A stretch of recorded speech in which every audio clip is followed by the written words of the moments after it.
Pemirsa, Anda kembali menyaksikan Money Report dan kami akan lanjutkan perbincangan dengan Mas Justinus Prastowo. Mas, ini kan jadinya banyak sekali nih bank, lalu juga sekuritas, manajer investasi yang bisa menjadi menampung dana repatriasi. Apakah perlu ditetapkan penjatahan untuk mereka? Berapa banyak yang bisa mereka tampung atau dibebaskan saja? Mana yang lebih baik? Ini saya kira juga problem tersendiri ya. Kalau formatnya adalah semua dibebaskan, tentu pemain lama, pemain besar yang telah siap yang akan diuntungkan. Atau malah justru pemain asing, jangan-jangan. Atau pemain asing. Jadi unfairness-nya di situ.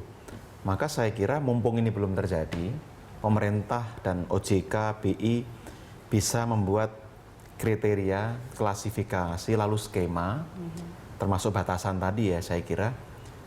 Karena jangan hanya mereka ini bisa menampung duit yang banyak, tapi tidak bisa menginvestasikan. Dan nanti kan problemnya secara alamiah ada pada return yang bisa diberikan, imbal hasilnya. Dan yang lebih penting lagi sebenarnya, dana itu ditampung, kan bukan didiamkan, bukan diendapkan, tapi diputar. Betul. Sejauh mana kesiapan sektor real menyerap dana itu. Itu juga jadi tantangan saya kira. Maka mumpung ini juga masih dalam fase awal, tugas pemerintah adalah melakukan packaging kebijakan ekonominya, fiskal, lalu sektorial, itu kait-mengkait satu sama lain. Kemarin kan ada paket kebijakan ekonomi yang belum efektif. Nah barangkali ini saatnya mengevaluasi, membuat itu lebih intens dengan program amnesti pajak ini, dan pada akhirnya sektorial akan diuntungkan. Kalau skema atau flow ini tidak disiapkan, saya khawatir kita ini kebanjiran likuiditas, tapi kebingungan mau digunakan untuk apa. Dari daftar yang sudah dirilis oleh pemerintah ini ada 17 itu, apakah semuanya memiliki kemampuan untuk menyalurkan? Saya kira, entah itu di infrastruktur atau proyek-proyek real yang lain. Iya, ya selama ini kalau saya lihat sih mereka emang sudah aktif terlibat ya dalam baik pasar modal maupun pasar keuangan. Yang jadi persoalan kan sekarang malah yang lebih menarik adalah ketika reksadana terbatas itu nanti bisa digunakan, jadi wajib pajak bisa menerbitkan reksadana melalui manajer investasi untuk mengambil uang mereka, walaupun dalam pengawasan manajer investasi atau gateway tadi. Nah ini juga menarik, pemerintah sudah berbaik hati sebenarnya, duit bisa Anda gunakan dengan cara membuat reksadana, lalu juga ada pilihan lain, uang itu pun bisa diagunkan untuk mencari pinjaman. Artinya tidak ada alasan seharusnya untuk tidak tertarik ikut repatriasi. Tapi kalau backgroundnya, lalu uang itu tidak punya agama, tidak punya ideologi, Singapura memberikan insentif, mau bayar yang 2%, Anda deklarasi saja, bagi wajib pajak juga syah. Karena apa? Karena saya tidak perlu lock up 3 tahun, bisa putar uang saya, dan hanya bayar 2%, dianggap sebagai repatriasi, yang 2% ditalangi oleh Singapura. Ini otokritik buat kita, sekaligus peluang. Bagaimana kita menciptakan kondisi-kondisi yang sama dengan apa yang dibuat di Singapura. Kepastian bisnis, iklim investasi, kepastian hukum, lalu law enforcement, perizinan dan sebagainya, itu diperbaiki sekarang. Sehingga duit yang pulang betah tinggal di Indonesia, tidak keluar lagi gitu kan.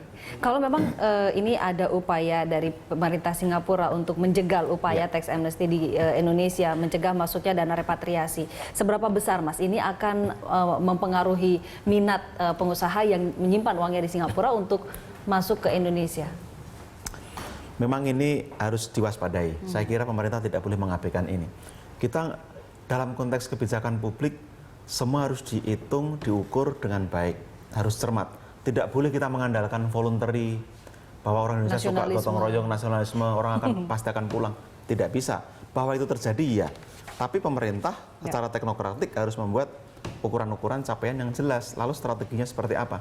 Nah, saya paling khawatir memang ketika ada insentif, orang bisa tetap menyimpan uang di Singapura, dan dia declare lalu sah ikut amnesti pajak, mendapat pengampunan, dia bisa direct investment dari Singapura, lalu setiap saat uang itu bisa keluar masuk. Artinya tidak akan ada repatriasi. Berhasil dong. Artinya apa yang diharapkan, ada uang yang berputar minimal 3 tahun itu juga bisa menjadi sesuatu yang tidak terjadi. Itu yang harus diwaspadai saya kira. Nah sekarang PR pemerintah adalah bagaimana menciptakan sweetener, pemanis, supaya yang non tarif tentu ya. Kalau soal tarif kita nggak mungkin bertarung dengan Singapura. Margin 2% terlalu kecil buat mereka. Sekarang sweetener non tarif tadi dalam jangka pendek apa yang membuat mereka yakin lalu tetap mau memulangkan uang ke Indonesia. Kalau sinyalnya law enforcement, roadmap seperti apa yang dipunyai dan yang akan dilakukan pasca amnesti sehingga pemerintah dipastikan bisa mengejar dana aset yang dimiliki orang Indonesia di luar negeri. Kalau law enforcement berarti bukan sweetener dong Mas. Kalau misalnya sweetener apa Sweetener, yang saya bisa kira, Anda tawarkan terhadap para pengusaha ini?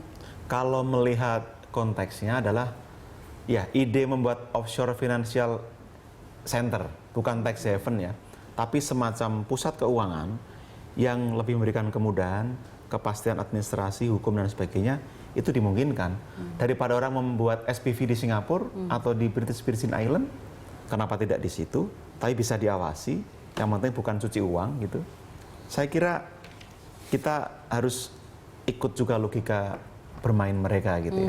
Mana yang lebih menguntungkan Mana begitu lebih menguntungkan. ya. Baik Pak Justinus, masukannya bagus sekali untuk pemerintah, semoga disikapi dengan baik ya. Terima kasih banyak atas kehadiran dan masukannya pada malam hari ini. Ya.